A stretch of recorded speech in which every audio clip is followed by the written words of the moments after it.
Ça y est, on se retrouve enfin pour l'avant-match opposant la Tunisie à la Namibie. J'étais obligée de faire un avant-match parce que franchement, vu le match qu'on a fait contre la Guinée équatoriale, j'étais obligée de faire un avant-match sur ce prochain match, deuxième match décisif opposant la Tunisie à la Namibie. Et bien sûr, je vous ai mis ce fameux résultat du dernier match que la Tunisie a fait contre la Namibie. C'était récemment en janvier lors de la CAN 2024 où franchement la Tunisie a été vraiment décevante, vraiment dégueulasse, défaite 1-0 dans le dernier temps du match. Donc franchement, ça a été un match très compliqué de la part des Tunisiens. Franchement, ce but marqué par les Namibiens et c'est ce qui ont fait que malheureusement la Tunisie est éliminée de la CAN 2024 aux phases de poule. Donc franchement, match dégueulasse encore une fois. J'espère bien sûr que la Tunisie sera revancharde et pourra se venger de ce résultat, gagner ce prochain match si possible. Donc bien sûr, on va revenir sur ce match là opposant la Tunisie à la Namibie qui se déroulera justement demain à 21 h Inch'Allah. Donc j'ai vraiment hâte de voir un petit peu ce que ce match pourrait nous proposer. On joue cette fois-ci à l'extérieur, il me semble qu'on joue en Afrique du Sud si je dis pas n'importe quoi. Donc j'ai vraiment hâte de voir ce match.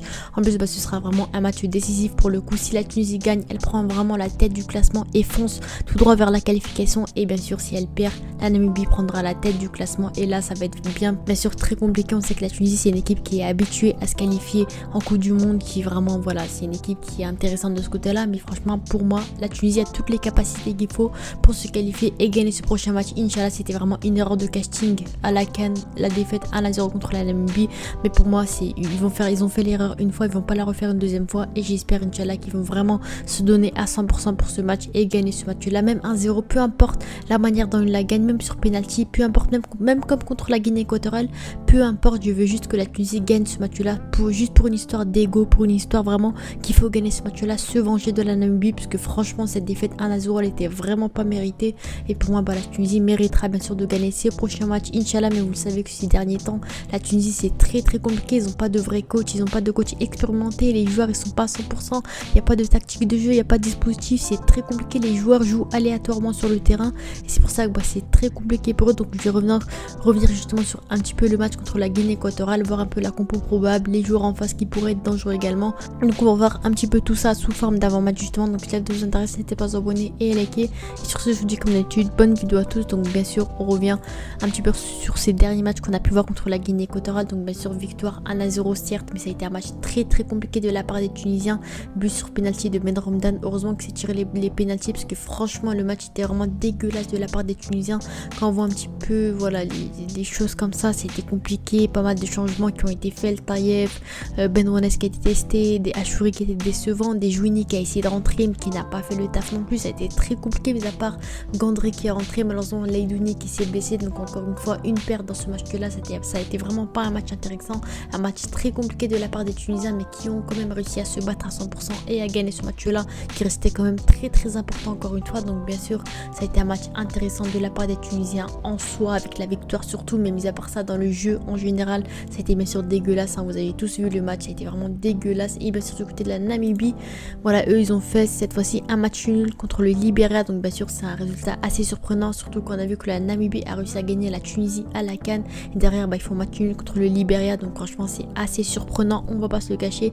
Mais encore une fois ça motive les Tunisiens, comme quoi la Tunisie n'a pas le droit à la défaite contre une équipe comme celle-ci, sans le manque de respect. Bien sûr avec tout le respect que j'ai pour la Namibie, clairement pour moi la Tunisie est au-dessus sur le papier.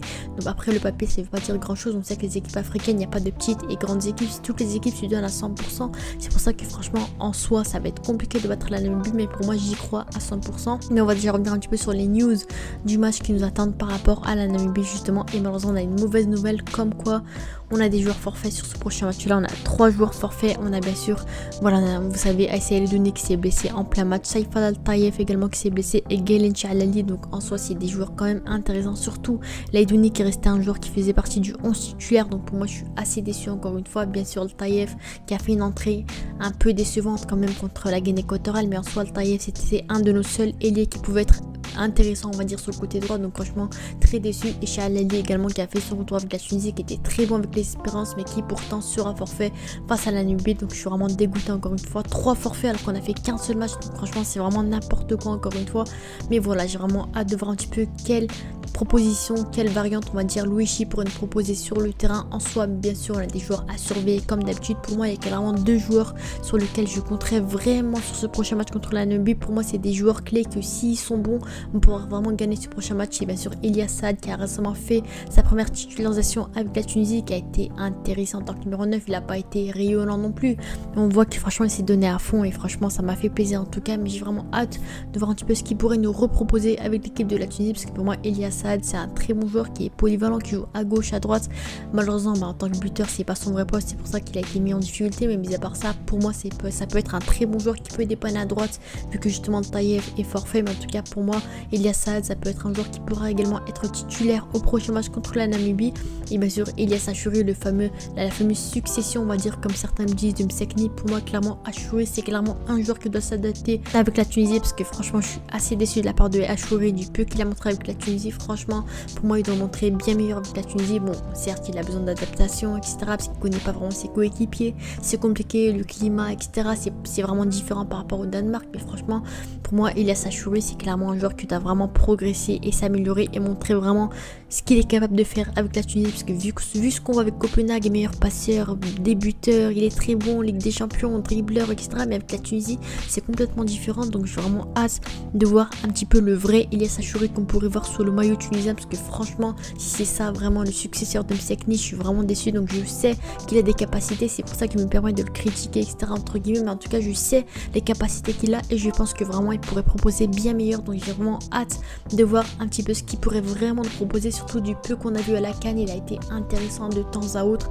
un peu décevant un petit peu comme d'hab, mais en tout cas j'espère qu'en tout cas contre la Namibie il pourra se relancer, se venger et ainsi permettre à la Tunisie de gagner ce prochain match. Inch'Allah, on sait que c'est un très bon joueur, un joueur qui est vraiment très bon, c'est un jeune prospect intéressant de la Tunisie. Donc pour moi franchement vu les capacités qu'il a, je pense que vraiment il est capable du meilleur. Donc franchement j'ai hâte de voir ce qu'il pourrait proposer avec la Tunisie tout simplement. Donc bien sûr ailier gauche, le successeur de Msekni. Donc franchement j'ai hâte un petit peu de voir ce qu'il pourrait proposer. C'est un très bon joueur également qui fait une grosse saison, 43 matchs, 16 passes D et 5 buts cette saison, toutes compétitions confondues. Donc franchement vu les qualités qu'il a, et franchement pour moi Achouri a clairement les capacités qu'il faut, tout comme Elia Saad. Pour moi c'est clairement les deux joueurs surveillés, pour moi c'est les deux joueurs qui vont sûrement jouer en tant qu'ailier au prochain match Inch'Allah, ailier droit pour Saad et gauche pour Achouri potentiellement. Mais en tout cas j'ai vraiment hâte de voir ce que ces deux là pourraient nous proposer et vraiment leur vrai niveau qu'ils pourraient nous montrer avec la Tunisie, parce que vu ce qu'ils montrent en club, pour moi ils sont capables vraiment du meilleur, vraiment d'être à leur prime. Mais là c'est un peu compliqué, le climat, l'adaptation, vous connaissez. Donc franchement j'ai vraiment hâte de voir ce qu'ils pourraient proposer encore une fois. Donc voilà, pour venir un petit peu sur la dernière compo qu'on a pu voir de la Tunisie face à la Guinée équatoriale, j'étais un petit peu... voilà, en soi c'était assez intéressant, on va dire. Il y a Achouri à gauche, Saad en pointe, Rafia à droite. Un peu déçu quand même, parce que je m'attendais peut-être à voir un Rafia en tant que numéro 10, on va dire, en tant que milieu offensif. Peut-être Taïeb à droite, potentiellement en tant que joueur titulaire. Voilà, Merih pour moi franchement, je comprends jamais le fait que ce soit titulaire. Pour moi il a vraiment pas sa place avec la Tunisie. Peut-être à mettre à Yann Valéry potentiellement à droite à la place de Matloufi. En plus ça, Matloufi certes il a provoqué un penalty, il a fait des choses intéressantes, mais en tout cas en club il joue pas du tout à ce poste là. Là il a réussi à se débrouiller, franchement il a pas été dégueulasse non plus, donc assez contente de sa performance. Mais mis à part ça, en soi la compo, voilà, 4-3-3 c'est un peu basique. Malheureusement bref, on a la compo, on a les joueurs, on n'a vraiment pas le dispositif, on n'a pas le style de jeu, on n'a pas d'animation offensive, on n'a personne, on n'a pas de vrai milieu créateur, de vrais joueurs qui va créer le jeu. Même Msekni, un Kazri, voilà, des joueurs comme ça qui créent le jeu, qui font quelque chose, qui proposent quelque chose offensivement. Parce que là on défend, certes, on envoie des ballons vers l'avant, on jette, voilà, on donne les ballons à Achouri et à Rafia, on leur dit débrouillez-vous, on leur dit allez vas-y marquez-nous des buts, mais en tout cas derrière on propose rien, on galère à marquer, on marque pas de but. Donc c'est pour ça que franchement les coachs qu'on a, des Louichi, des Kebayer, des Jel Kadri, peu importe le coach que vous nous ramenez, franchement c'est vraiment n'importe quoi, ils ont vraiment pas les qualités qu'il faut. Je trouve après Louichi, ça fait que un match qu'il est là avec la Tunisie équipe première, mais franchement pour moi dès le début il avait pas les capacités qu'il faut ni les qualités qu'il faut pour être sélectionneur de la Tunisie, parce que franchement pour moi il nous faut vraiment un vrai sélectionneur, parce que vu les joueurs qu'on a, vu le talent qu'on a, c'est vraiment du gâchis pour l'instant, parce que franchement aucun dispositif de jeu, aucune animation offensive, aucune tactique, aucune stratégie, c'est vraiment n'importe quoi. Donc franchement j'espère Inch'Allah qu'au prochain match au moins on pourra gagner ce match, au moins avec voilà mérité on va dire, avec vraiment du beau jeu, des buts, des choses intéressantes, des choses qui bougent, parce que là c'est n'importe quoi, c'est tout mou, c'est tout, on dirait qu'ils sont nonchalants les joueurs, la plupart des joueurs. Donc franchement j'ai vraiment envie que quelqu'un leur lance un boost, les reboost on va dire, et le remotive à se donner à 100% sous le maillot tunisien, parce que franchement vu les joueurs qu'on a, franchement on a vraiment de très belles qualités personnalité et je pense que vraiment la Tunisie a un potentiel de fou furieux, aller loin à la CAN, aller se qualifier à la Coupe du Monde et faire de belles choses au niveau du monde entier, au niveau de la CAN, peu importe dans quel niveau. Pour moi la Tunisie a vraiment un très bon potentiel, mais malheureusement on l'exploite pas, c'est compliqué, on n'a pas de vrai coach et c'est comme ça que franchement voilà, c'est n'importe quoi. Mais du coup on va revenir un peu sur les compos probables. Donc du côté de la Namibie, bah voilà, c'est une compo assez normale, hein. Je connais pas assez la Namibie, mais à mon avis on se retrouve à peu près avec la même compo, peut-être une défense à 5 potentiellement. Bien sûr il y a des joueurs à surveiller comme des Otto c'est lui notamment qui nous a marqué le but contre la Tunisie et c'est pour ça que ça a été compliqué. Donc en soi pour moi ça a été compliqué. Bien sûr Kadzapour, c'est le gardien également qui avait joué contre la Tunisie, qui était vraiment très bon contre nous et qui pour moi faudra vraiment se méfier, ne pas tirer sur lui, faire des vrais tirs avec une vraie finition. On sait que vraiment la finition c'est une galère pour la Tunisie. Donc franchement le gardien et Otto c'est vraiment des joueurs à redouter encore une fois. Et bien sûr la fameuse compo que j'attends de la part de la Tunisie, la voici, c'est un 4-3-3 que j'attendrai. Je sais que c'est pas vraiment le dispositif idéal pour la Tunisie, c'est compliqué, ils n'arrivent pas à jouer avec ce dispositif, à marquer des buts, mais pour moi clairement ça a vraiment un vrai potentiel. Ben Saïd dans les cages, en soi la défense c'est la même, juste tu mettrais bien sûr Dylan Brown à la place de Merih. Pour moi Merih n'a plus sa passe avec la Tunisie, c'est très compliqué pour lui, il floppe souvent, il est décevant. Donc pour moi clairement faudrait compter sur un Dylan Brown qui a réussi à se relancer au Servette FC en Suisse. Yann Valéry à droite bien sûr, certes Matlofi a été intéressant, mais pour moi clairement Yann Valéry faut lui faire confiance, lui c'est du temps de jeu et le montrer qu'il peut être vraiment un bon latéral droit avec la Tunisie. Au milieu de terrain Hamza Rafia, Nader Gondry et Skiri comme d'hab, un peu Hamza Rafia en tant que numéro 10 pour espérer marquer des buts. Ça a été un joueur intéressant à la dernière CAN, donc pour moi il faudrait vraiment compter sur lui. Peut-être Wadji Ali en tant que joueur super sub, on va dire, qui peut également avoir du temps de jeu. Pour l'instant c'était sa première sélection avec la Tunisie, il a eu aucune minute de jeu pour l'instant, donc j'espère peut-être qu'il pourra avoir sa chance et avoir ses premières minutes de jeu avec la Tunisie. Nader Gondry qui a été intéressant l'autre fois au dernier match, il avait remplacé Laidouni, il a été intéressant, donc pour moi pourquoi pas compter sur un Gondry qui est également très bon en tant que milieu défensif. Et bien sûr en attaque Jouini en pointe, Saad à droite et Achouri à gauche, et c'est comme ça que pour moi on pourra marquer des buts, qu'on pourra avoir une vraie compo. Après je fais avec les moyens du bord, on n'a pas de vrai numéro 9, il me semble que Jaziri est forfait, c'est compliqué, on a seulement un numéro 9, donc franchement pour moi c'est les moyens du bord. Et franchement pour moi déjà juste avec cette compo, pour moi on peut largement gagner le match. Donc franchement c'est juste au joueur de donner à 100%, Louichi de faire un minimum de stratégie, et c'est comme ça qu'on pourra gagner le match Inch'Allah.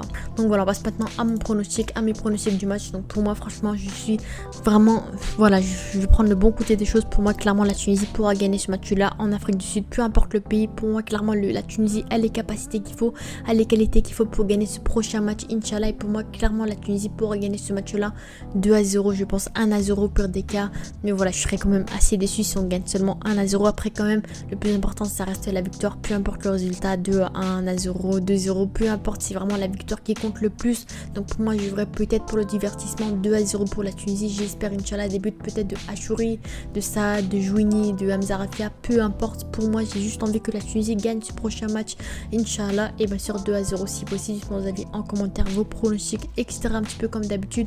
Sur ce c'était Mignon, n'hésitez pas à vous abonner, je vous dis à la prochaine, ciao.